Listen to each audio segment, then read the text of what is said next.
There is a transcript, and I read it the way a witness under oath reads back his own words. A closed committee chamber in Washington, late autumn of 1934. A stenographer catching every syllable. The witness was Smedley Butler, a retired general, one of only a handful of Marines to hold 2 Medals of Honor. Men had come to him, he testified, asking him to lead a body of veterans on Washington and press the president to step aside. $3 million to start, backers who could reach for as much as $300 million. Whether every figure is exact, I cannot swear. That it was spoken, under oath, and taken down, I can. Now imagine the general had said yes, not a claim that a coup took place, a case reopened and run forward along the one thread the record allows.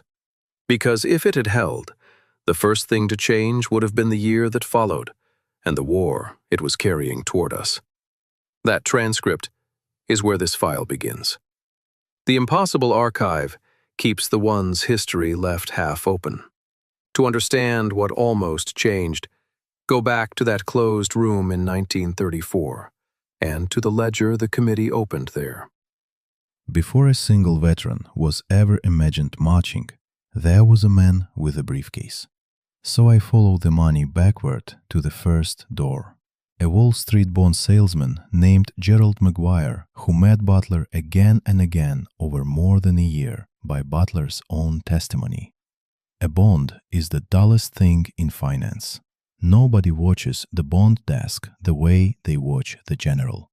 And that is precisely why it works as a lever. To see why, remember what had just happened to money. In April of 1933, Roosevelt signed an order forcing citizens to sell their gold to the government. To men who kept their fortunes in metal, it felt less like policy and more like confiscation. And here, the ordinary instrument turns into a plausible motive. Not proof they conspired, a reconstruction of why serious men would sit down for the meeting at all. The lever was fear for the ledger, and the salesman kept coming back. So the general said yes, and the thread runs forward one link. If the march held, the first casualty was not a battlefield. Butler testified he was asked to lead as many as 500,000 veterans, a mid-sized city's population. Set that against a lawful government, and one question dies first.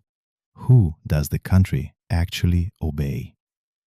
Picture one man in that column. No name, a composite I'm building from the veterans of that army.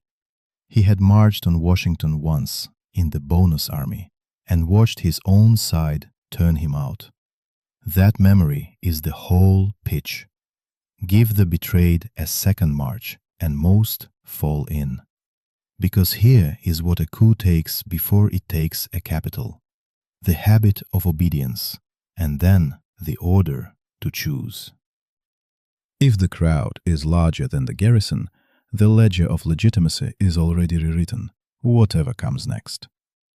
Some of the men Butler named sat inside the American Liberty League, founded in 1934 to fight the New Deal, wealthy and opposed to Roosevelt on the record. That much is documented. The League fought him in the papers and the courts and never, on any record, marched behind a general. Whether any of them ever reached for a general, I have not yet been able to prove. The paper leads instead to men with means, motive, and a name. Leave the marching man behind then, and follow the paper down into the vault. The salesman sold a bond drive, and the instrument carried a strange little clause, a promise to pay in gold. Roosevelt had seized the metal itself in April of 1933. This clause was the last thread tying every large debt back to it. Trace the loop from there. Fear for the ledger buys the salesman his meetings. The meetings need men, so the plan reaches for veterans. 20,000 of them had marched on Washington in 1932 and been driven out by their own army. Veterans need paying, and the paymasters were the very men whose bond fortunes hung on that gold clause. The lever and the prize were one object. They meant to pour that army into a mold already cast. Mussolini's March on Rome, 1922. For this committee, the point is not that the men were monsters. A defended dollar, a standing grievance, a foreign blueprint, 3 parts build a machine that runs whether or not anyone ever meant a war. But which part gives first? One vault door still stands open, and behind it waits the last question. Not who signed the paper, but what it would have bought. So the machine is built, and the part that gives first is the man. Add one more link to the chain.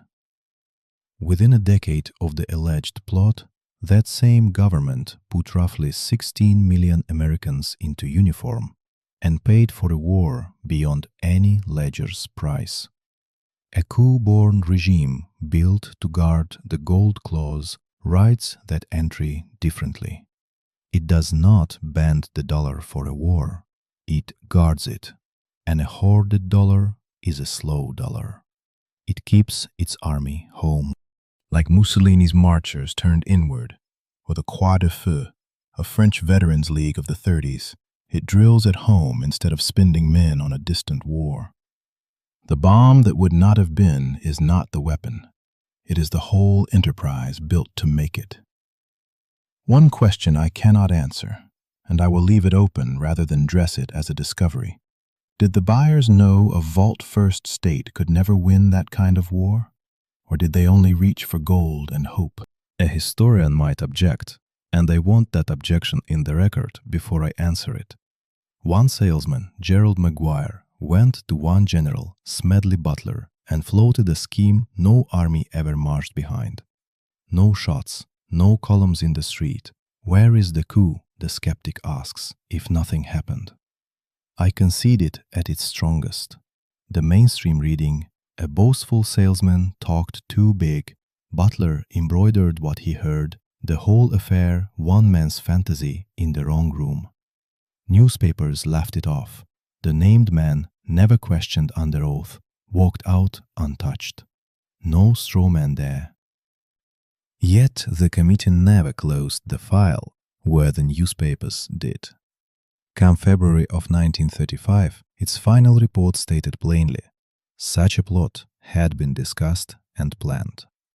And here is where the record breaks against its own verdict.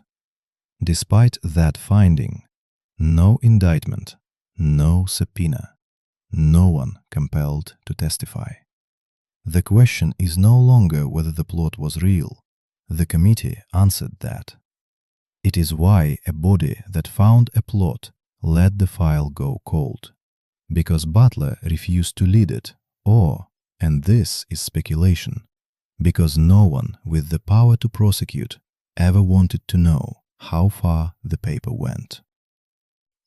Close the file, then, under the same low lamp that lit the room in 1934, the blueprint already has its name in this file. That same March on Rome, 1922, the mold they meant to pour the army into. But the comparison is incomplete, and I will not pretend otherwise. Rome had a king who blinked. Washington had a general who said no, and a committee that wrote the plan down. Now balance the ledger in 3 columns. Documented. Maguire approached Butler. The committee heard it. Its February 1935 report found a plot discussed and planned, and no one was indicted. Hypothesis. The march holds. The vault-guarding regime keeps its army home. The war financed differently. Or not at all. Open. Why the coup died, and whether the buyers understood the physics they chose against. 2 years later, Roosevelt was re-elected, carrying all but 2 states. The ledger of public trust the plotters had misread. If they misjudged the country that badly, the record settles one thing above all: how thin the line was. One general's numb, one committee stubborn enough to write the plan down. That is what stood between an ordinary Tuesday and a country that obeys a crowd. So the file stays open, and it leaves you one question. What would it take to make you say no?